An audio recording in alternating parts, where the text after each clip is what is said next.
ভিডিওটা দেখুন, তারপরে কিছু কথা বলছি।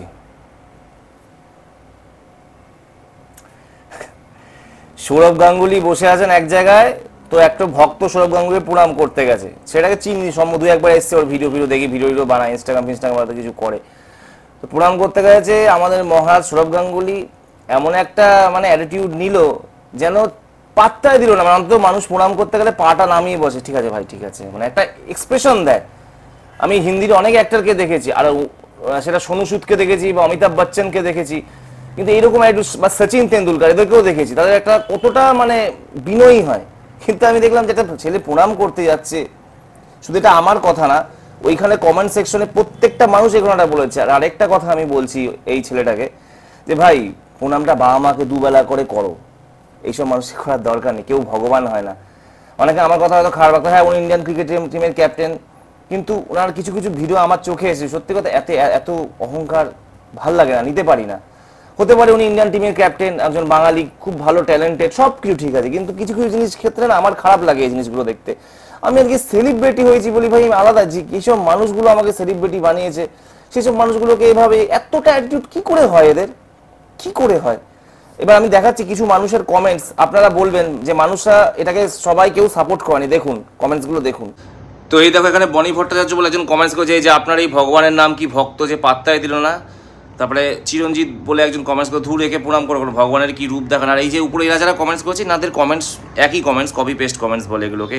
আপনি যদি কোনো দুঃখের কমেন্টস দেয় তাও বলবে খুব সুন্দর, বিউটিফুল বলে এরকম একটা ইমোজি কপি পেস্ট করে দিয়ে দেয়, এইগুলো ধরছি না। কিন্তু যারা অনেক মানুষ কমেন্টস করেছে, আরও কিছু কমেন্টস আমি দেখাচ্ছি। এই কমেন্টসটা আমার খুব ভালো লাগলো, ভগবান তোমার বাড়িতে আছে, মা বাবাকে প্রণাম করো, সারা জীবন মঙ্গল হবে, যাকে তাকে ভগবান মনে করেন। হ্যাঁ অবশ্যই ভগবান যে সে ভগবান হয় না, আমাদের হিন্দুদের মধ্যে জিনিসটা খুব খারাপ, আমরা যাকে তাকে ভগবান মানে, ভগবান ঈশ্বর উপর আছে, উপরে থাকে তিনি, কোনো মানুষ ঈশ্বর হতে পারে না, তাকে ঈশ্বরের আশীর্বাদ প্রাপ্ত মানুষ বলতে পারো, যে ঈশ্বরের বরপুত্র বা কিছু, কিন্তু ভগবান একজনই হয়।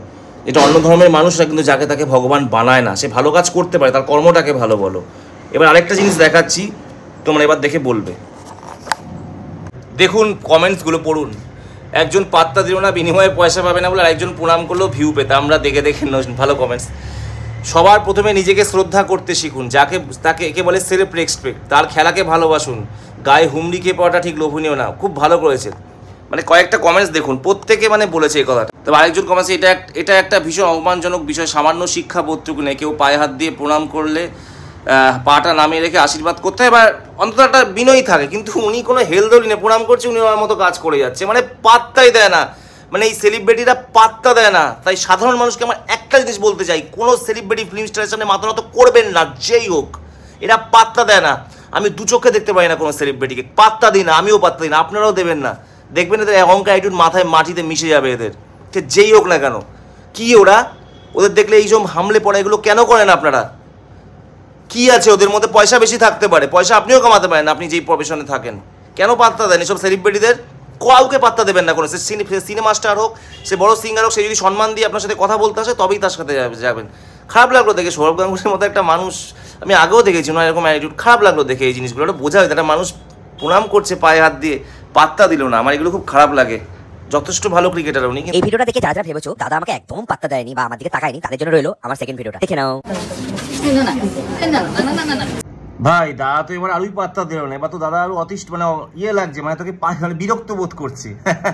নিজে তোকে আমি কিছু বলছি না ভাই, তোর উপর তুই আমাদের ছোটই হবে, তোর উপর আমার কোনো ইয়ে নেই, কিন্তু এটা কথা বলছি দাদা তোকে কি বলবো, নিজের সম্মানটা রাখ, তুই একজন ভালো ক্রিয়েটার, তুই চেষ্টা করছিস ভিডিও করে এগোনোর, সেটাই কর, ওনাদের ইয়ে করার দরকার নেই। ভালো লেগেছে দাদা একটা ছবি তুলতে পারে এইটুকুনি, কিন্তু পায়ে গেলাম প্রণাম করা নর্মাল, যদি ছবি তোলা রিকোয়েস্ট করতে পারতিস ওখানে, দাদা যদি বলতো হ্যাঁ তুলবো, তুই তখন তুলে নিতে পারতিস, কিন্তু তুই যখন দেখি এরকম ধরনের আচরণ হট করে করাটা, দাদা কিন্তু পরেও পাত্তা দেয়নি। এরা এরকমই, আমি চাই তোর মানে বুদ্ধিটা হোক, বোঝার। হ্যাঁ তুই যেসব সেলিব্রিটিদের সাথে তোর একটা কতগুলো ভিডিও দেখলাম, যাদের সাথে পাশে দাঁড়িয়ে ভিডিও ফটোশুট করেছে, ওগুলো ঠিক আছে, ওরা তোকে সেই সম্মানটা দিয়েছে, কিন্তু এখানে সেই সম্মানটা পাসনি। আর সৌরভ গাঙ্গুলি স্যারকে বলবো যে আপনি অনেক বড় মাপের মানুষ, বা প্রত্যেকটা সেলিব্রিটিদের বলবো আপনারা একটু না সাধারণ মানুষদের না এরকম করবেন না। দেখবেন অনেক বড় বড় সেলিব্রিটি আছে যারা কাজ না পেয়ে লাস্ট শেষ জীবনে ভিক্ষে করেছে। রাজেশ খান্নার কথা বলছি, রাজেশ খান্না অত বড় সুপারস্টার ছিল, শেষ জীবনে তার অবস্থা কতটা খারাপ হয়েছিল। তাই অহংকার করবেন না আজকে সেলিব্রিটির, আজকে আপনাদের কাছে নেম ফ্রেম আছে বলে অহংকার করবেন না। এই নেম ফ্রেম কিন্তু আপনার কাছে সারা জীবন নাও থাকতে পারে, তখন কিন্তু আপনার অবস্থা সাধারণ মানুষের থেকেও খারাপ হয়ে যাবে। ভালো থাকবেন। আর প্লিজ সাধারণ মানুষ সেলিব্রিটিদের এতটা গুরুত্ব দিও না। আমার কথা যদি খারাপ লাগে তোমরা আমায় গালাগালি তো আমি মেনে নেবো।